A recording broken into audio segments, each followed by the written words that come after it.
Assalamualaikum warahmatullahi wabarakatuh. Apa kabar anak-anakku hari ini?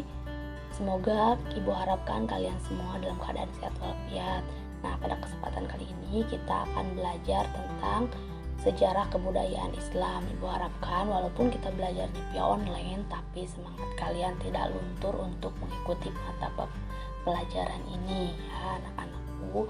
Semoga Allah senantiasa mengangkat wabah ini agar kita semua segera merasakan kembali nikmatnya belajar bersama, bertemu guru-guru dan teman-teman yang lainnya. Amin ya Allah ya Rabbal Alamin.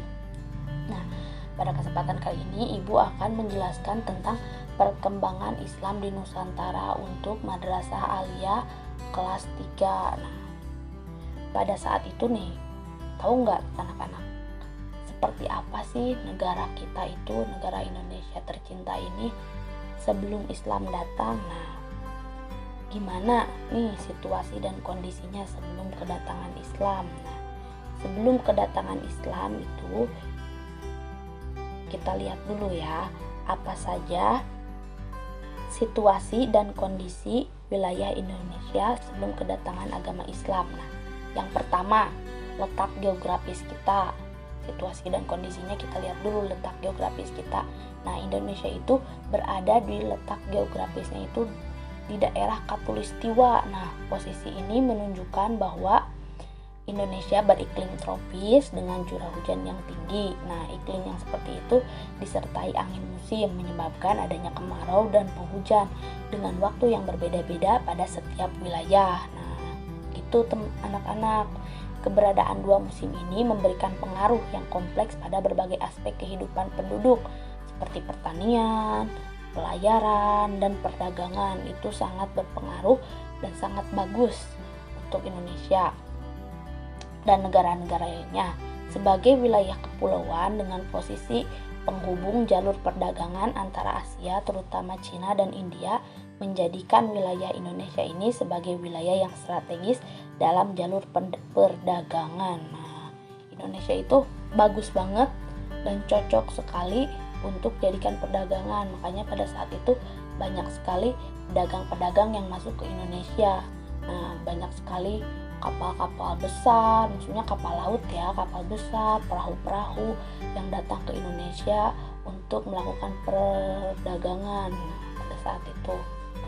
Selanjutnya, apa sih keyakinan yang dianut oleh masyarakat Indonesia sebelum datangnya Islam? Nah, pada saat itu kebanyakan warga negara Indonesia itu, masyarakat Indonesia itu menganut agama Hindu dan Buddha. Nah, agama Hindu dan Buddha itu berkembang pada masa kerajaan Majapahit, ditandai dengan adanya bangunan candi yang tersebar di beberapa wilayah dengan arca-arcanya, prasasti dan kitab-kitab juga ada. Nah, waktu itu sampai sekarang masih ada ya anak-anak, memberikan gambaran yang jelas terhadap potret keagamaan pada saat itu. Nah, tapi anak-anak di wilayah yang lain di mana masyarakat tidak tersentuh agama Hindu dan Buddha, mereka masih mempertahankan agama aslinya.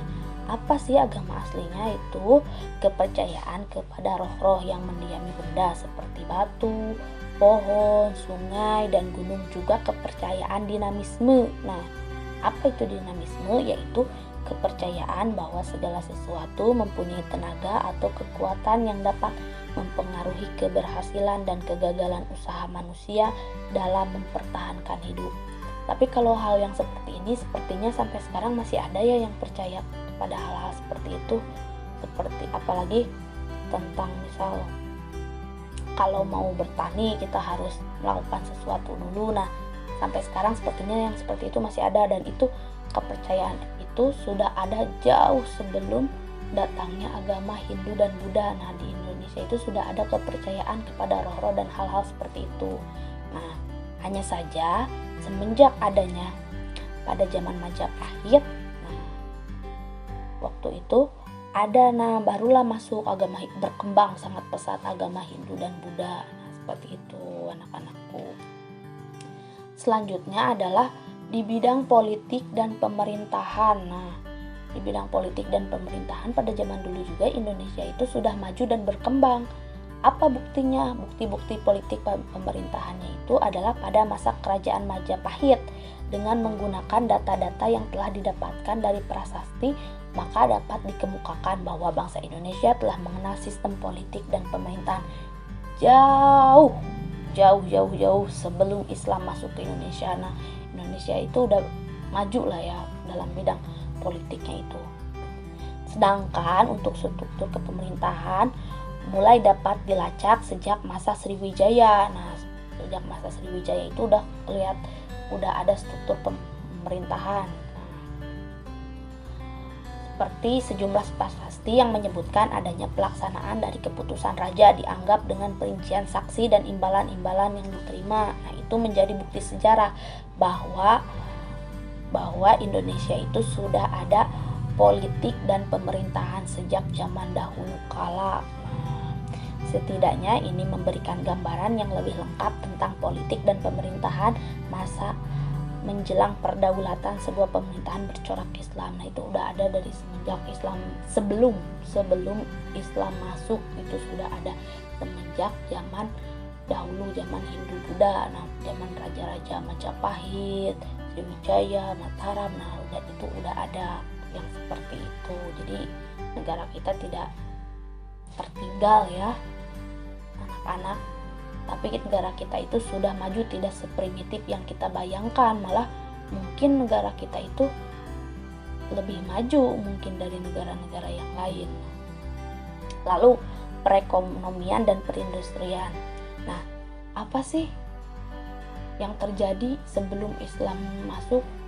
Seperti apa negara kita? Nah, pada saat itu kita itu perekonomian dan perindustriannya itu dipengaruhi pertama ya usahanya itu adalah berdagang, lalu bertani, lalu satu lagi seperti dalam industrinya itu seperti industri pandai besi, yang tukang emas ya, pengrajin emas, perajin perak, perajin keramik, perajin ukiran. Nah, itu udah ada sejak zaman dulu. Nah, kalau pedagang itu mereka menjual barang-barang dagangan dari kampung ke kota. Nah, itu dibawa atau melintasi dari satu pulau ke pulau lainnya. Mereka membawanya menggunakan perahu. Nah, itu perekonomiannya. Juga seperti sayuran, orang-orang yang tinggal di desa bertani, terus menanam sayur, memelihara binatang, kerbau, ayam, seperti itulah binatang ternak ya, dibawa ke kota dan dijual. Nah, itu perekonomian kita itu sudah maju pada saat itu. Tambah lagi ada sebutan-sebutan, ini kan ada sebutan-sebutannya ya, seperti ditemukan dalam beberapa prasasti Bali kuno, beberapa keterampilan membuat suatu benda dengan istilah undagi, seperti undagi lancang, yaitu undagi lancang itu adalah pembuatan perahu, undagi batu, pemahat batu, undagi pengarung, pembuat terowongan, undagi kayu, tukang kayu. Nah, itu sudah ada sejak dulu. Nah, sebutan-sebutan ini ada itu menunjukkan bahwa perekonomian dan perindustrian negara kita ini sudah maju, tidak hanya sekarang tapi sejak zaman dahulu kala, bahkan sebelum Islam datang ke Indonesia, perekonomian kita itu sudah maju dan berkembang sangat baik. Bagaimana dengan sastra dan kesusastraannya? Nah, sastra dan kesusastraannya juga itu seperti itu, maju dan berkembang. Kenapa Ibu bisa berkata itu?